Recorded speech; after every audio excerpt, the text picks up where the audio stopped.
Bonjour bien-aimé dans le Seigneur, je bénis l'Éternel pour la grâce qu'il me donne de venir dans vos maisons pour vous parler de la part du Seigneur. Et je tiens à remercier l'homme de Dieu, le pasteur Alain Lello, de la confiance qu'il me donne de vous parler de la part du Seigneur. Sans plus tarder, nous ouvrons nos Bibles dans le livre de Job 19, dont nous considérons le verset 25, que nous dit la parole du Seigneur. La Bible déclare: Mais je sais que mon Rédempteur est vivant et qu'il s'élèvera le dernier sur la terre. Parole du Seigneur. Le thème qui m'a été donné de vous partager: Mon Rédempteur est vivant, il s'élèvera le dernier. Bien-aimés, si nous voulons considérer l'histoire de Job, une très belle histoire, très fascinante et édifiante. Cette histoire est encore d'actualité qui nous permettra en ce jour de tirer certaines leçons pour nos vies. Frères et sœurs, cette littérature traite de l'expérience humaine dans toute son ampleur. Elle s'exprime par les courts et savoureux proverbes, par des dissertations et des homologues. Lorsque vous remarquez ces livres, vous voyez comment est-ce Job ainsi que ses amis étaient en train de savourer les proverbes. En tout cas, c'est un point que j'aime beaucoup quand je lis cette partie de la parole de Dieu. Bien-aimé, Job a vraisemblablement vécu à l'époque des patriarches. Lorsque nous essayons de voir l'âge qu'il avait, les diverses références géographiques figurant dans le texte, l'absence de toute allusion de la loi. Lorsque nous parlons de la loi, nous voyons Moïse, donc nous voyons qu'il y avait l'absence du tabernacle et le temple. Nous comprenons directement que c'est probablement que l'époque de Job était l'époque de patriarche. Lorsque j'ai lu et je lis ce livre, je vois que la conception très élevée des dieux et la considération de l'homme étaient au centre de ces livres. Je vois que on parle de Satan, on parle de la justice et de la rédemption, on parle de la résurrection. Face à toutes ces choses, cela nous montre qu'à cette époque reculée, la révélation était déjà très importante avant même que la rédaction de l'Ancien Testament n'ait été entreprise. C'est plus tard dans les Anciens Testaments qu'on nous parle dans le livre de Ézéchiel 14, versets 14 à 20. Dieu, encore une fois de plus, témoigne de Job par rapport à sa justice, par rapport à la droiture. Si vous lisez Ézéchiel 14, moi je lirai le verset 13 et 14, mais vous pourriez lire chez vous jusqu'au verset 20. La Bible nous parle lorsque même un pays pourrait pécher contre l'Éternel, où il se livrera à l'infidélité, au point même que Dieu peut prendre la décision d'exterminer les hommes et les bêtes. Mais si il y a parmi eux ces trois hommes, Noé, Daniel et Job, la Bible déclare qu'ils sauveraient leur âme par leur justice, dit le Seigneur éternel. Bien-aimés, nous voyons que Dieu témoigne encore de nouveau Job. Et dans le Nouveau Testament, vous pouvez lire ça dans le livre de Jacques 5, le verset 11, Dieu encore témoigne de la vertu de Job qui est la patience. Alléluia. Bien-aimé, le livre de Job, le thème même du livre parle du problème de la souffrance. Non pas la souffrance de qui que ce soit, mais la souffrance d'un juste. La souffrance d'un juste, la souffrance d'un homme de Dieu, d'une femme qui aime le Seigneur, d'un enfant de Dieu. Bien-aimé, si je peux parler de Job, je dirais que Job était un homme béni, un homme puissant de son époque dont la richesse pouvait être évaluée à celle de Bill Gates, ou voire même plus que celle de Bill Gates. Non pas seulement que c'était un homme considérable, riche, mais la Bible dit aussi que c'était un homme qui craignait Dieu. C'était un homme qui se détournait des mal. Dieu lui-même témoignait que c'était un homme intègre et droit. Donc c'est là, nous voyons déjà que c'était un homme qui a vécu dans la droiture, qui a vécu dans l'intégrité, qui représente actuellement un chrétien. Mais malgré la prospérité de Job, malgré la crainte de l'Éternel, il y a une chose, une question auquel je me pose encore. Pourquoi Job vivait-il des déboires? Pourquoi vivait-il des misères? L'histoire de Job peut nous rattraper aujourd'hui en tant qu'enfant des dieux, chrétien, un homme, une femme qui marche dans la justice, qui marche dans la sanctification, craignant Dieu, étant intègre. Pourquoi une telle femme, un tel homme peut-il vivre la souffrance, les déboires, peut-il vivre des misères? Or, le livre de Job est celle ou celui qui nous montre le voie de la providence et de morale des dieux en rapport avec le problème constant à la souffrance d'un homme juste. En ce moment, bien-aimé, nous pouvons même nous poser la question: pourquoi un homme juste peut-il souffrir? Pourquoi une femme qui marche sur le voie de Christ, sur la sanctification, sur la crainte, la justice, peut-il vivre la souffrance? Frères et sœurs, je vois que ni Job qui chercha à se justifier, ni ses amis consolateurs qui l'accusèrent de péché, ne trouvèrent une réponse à ce problème. Bien-aimé, si Job n'a pu trouver la réponse à cette question, moi non plus, en ce moment où je te parle, je ne puis te donner une réponse à savoir pourquoi un juste, pourquoi un chrétien peut-il vivre la souffrance. Mais je sais au moins rassurer à quelqu'un en ce moment que Dieu ne fait rien par hasard, mais il fait toutes choses pour un but, car il veut nous travailler, il veut nous façonner pour que nous puissions le servir comme il faut. J'aimerais rassurer quelqu'un que Dieu est au contrôle de tout. Il permet certaines choses nous arriver. Ce n'est pas pour rien, mais c'est pour nous enseigner, nous avertir, nous apprendre quelque chose. Job parle des principes et de lois spirituelles. Nous voyons la vie de Job. Il était quelqu'un qui faisait des holocaustes. Il était dans le service. Il connaissait des principes fondamentaux et universels. Il était quelqu'un qui cherchait toujours à marcher dans la droiture. Mais l'histoire de Job nous enseigne. Nous voyons les épreuves de la vie de Job. Bien-aimés dans les Seigneurs, les épreuves sont là et ils seront toujours là. Les épreuves de Job ont permis à Job de comprendre certaines choses dans sa vie.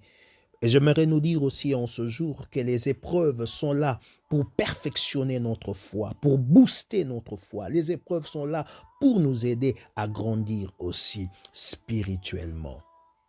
Il faut savoir, bien-aimé, que malgré tout ce qui peut nous arriver, la maladie, peste, problème ou quoi que ce soit, n'oublions jamais que Dieu est au contrôle de tout.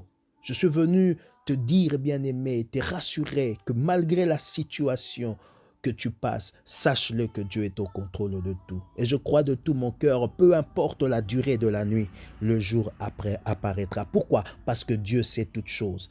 Il n'est pas indifférent à la situation ou au problème par lequel nous passons. Je sais, frères et sœurs, que peut-être que tu as du mal à supporter la situation par laquelle tu passes. Tu sens tellement le poids, c'est tellement lourd. Tu penses même au suicide, tu penses même en te disant, mais pourquoi moi en tant que chrétien je vis telle chose? Pourquoi telle chose peut m'arriver? J'ai marché dans toute ma jeunesse dans la voie du Seigneur. Je marchais dans la sanctification. Mais qu'est-ce qui se passe? Je cherche, Dieu m'a dit, mais je ne vois rien. Mais j'aimerais te rassurer que Dieu est là et il s'élèvera le dernier dans ta vie. Et quand Dieu s'élève dans ta vie, personne d'autre ne pourra encore s'élever. Et c'est celui qui a le dernier mot dans nos vies. Bien-aimés, Dieu peut permettre des situations compliquées dans nos vies, mais Dieu ne le permet pas pour rien. Il permet des situations compliquées pour que nous puissions le chercher encore dans la vérité, pour que nous puissions nous approcher encore de lui. Bien, vous savez, Dieu, il y a des fois, il permet des choses parce qu'il nous désire tellement dans sa présence. Rien que de nous désirer dans sa présence. Et lorsqu'il nous désire dans sa présence, c'est pour nous enseigner, nous apprendre certaines choses. Et je crois de tout mon cœur, quoi que ce soit qui peut arriver à mon bien-aimé que tu m'entends en ce moment, que Dieu le permet en vain. Non, Dieu permet ces choses pour t'enseigner, pour t'emmener dans une dimension plus élevée. Et vous savez, frères et sœurs, des fois, les problèmes qui sont devant nous nous aide, ce sont des marchepieds, une échelle qui nous permet d'atteindre la dimension là où Dieu nous attend. Et bien aimé, je remarquais par rapport à cette histoire que Dieu est bon. Pour la vie de Job, Dieu a été bon, même si des moments où Job ne pouvait pas comprendre Dieu, mais Dieu est resté bon dans la vie de Job. Voilà pourquoi, bien aimé, j'ai quelques leçons à nous partager par rapport au temps qui m'est parti, de certaines leçons à retenir de la vie de Job. La première leçon que j'aimerais nous partager, n'est jamais se détourner de ses convictions. Bien-aimé, si je peux définir la conviction est un état d'esprit de quelqu'un qui croit fermement à la vérité de ce qu'il pense. C'est une certitude. Frères et sœurs, lorsque je vois l'histoire de Job, Job savait qu'il était innocent. Il était intègre, droit et il craignait Dieu. Et il se détournait de mal.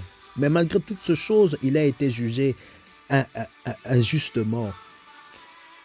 Et à un moment donné où le doute pouvait prendre l'ascendance sur lui, au point que Job même a maudit le jour de sa naissance.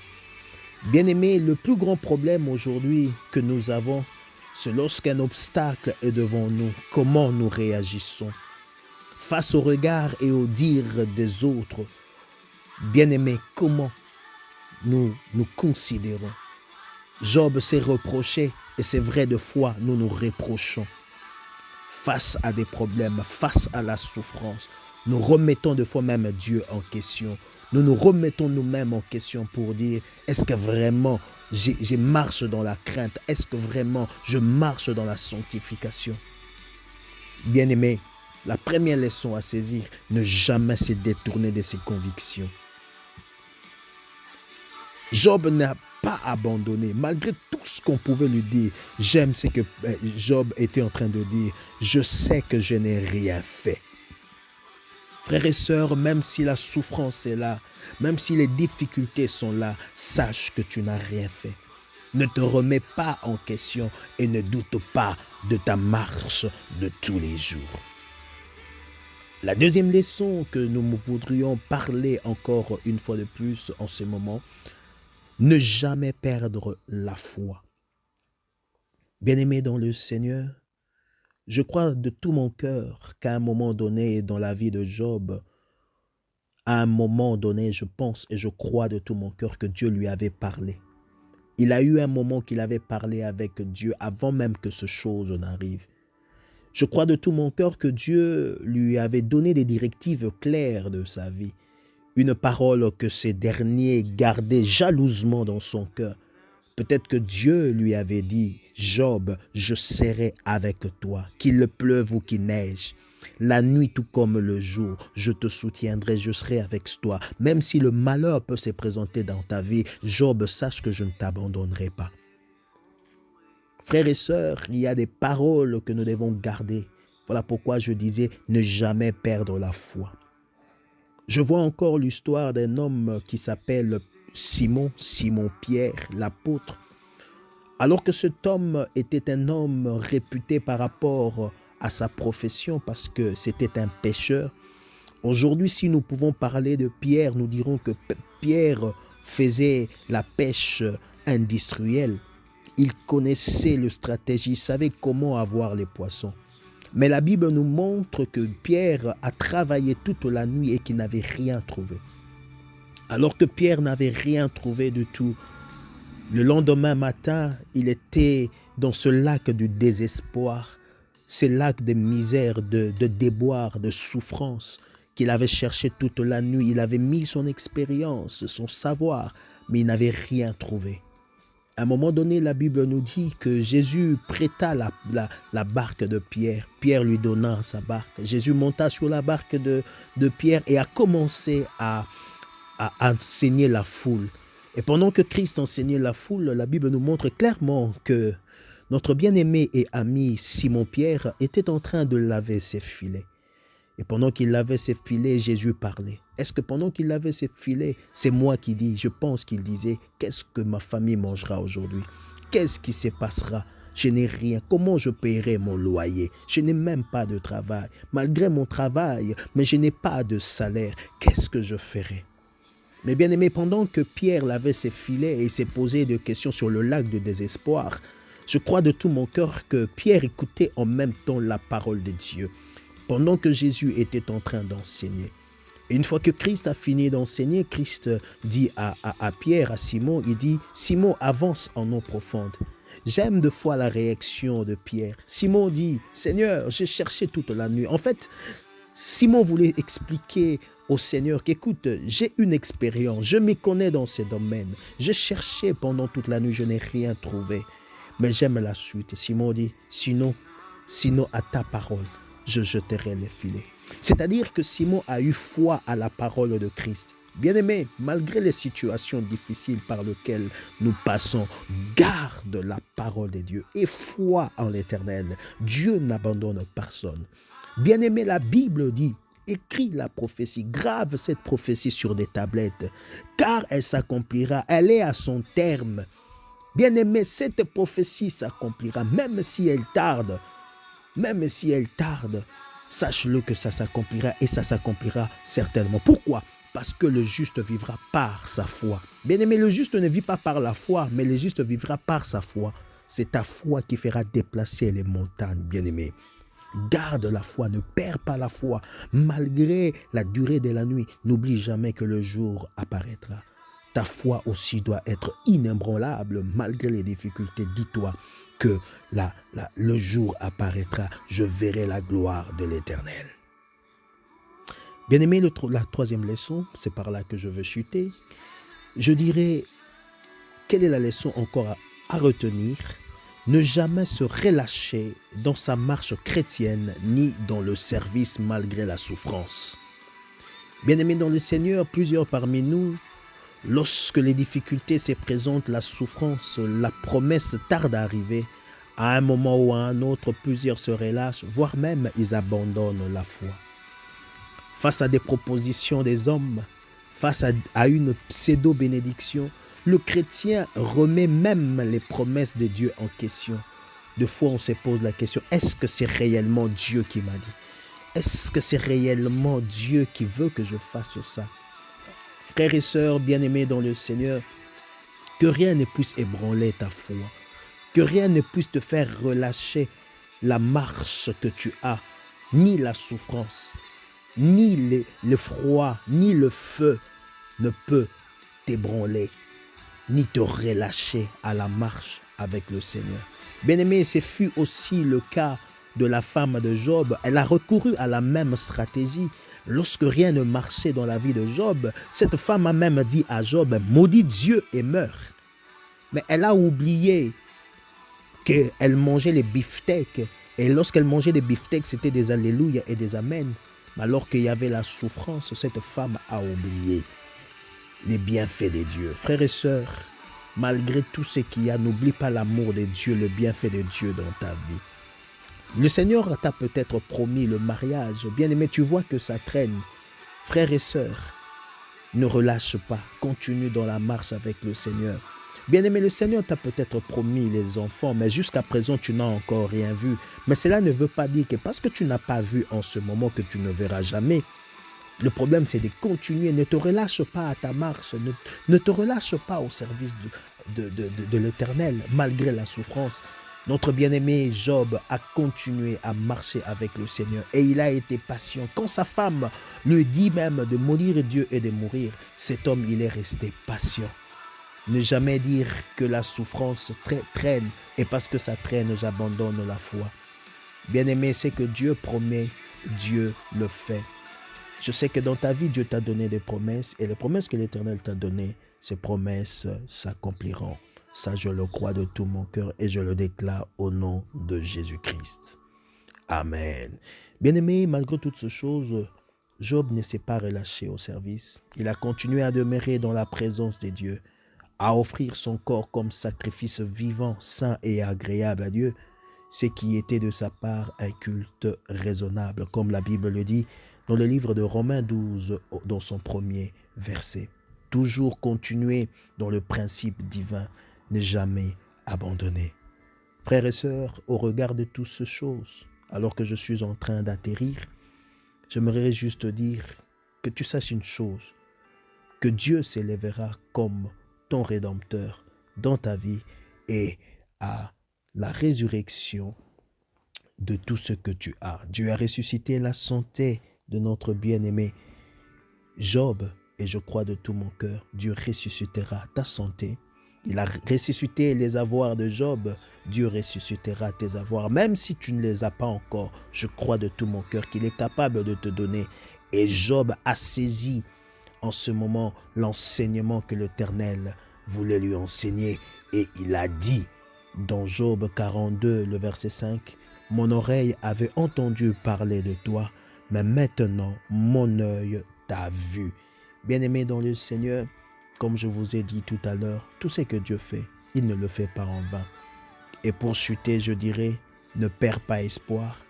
Dieu s'élèvera dans ta vie et s'élèvera certainement. Cela n'est pas un slogan, mais c'est une vérité. Jésus-Christ est là par le Saint-Esprit et ça sera toujours, et il sera toujours là pour toi et il te fera du bien. Que le Seigneur te bénisse.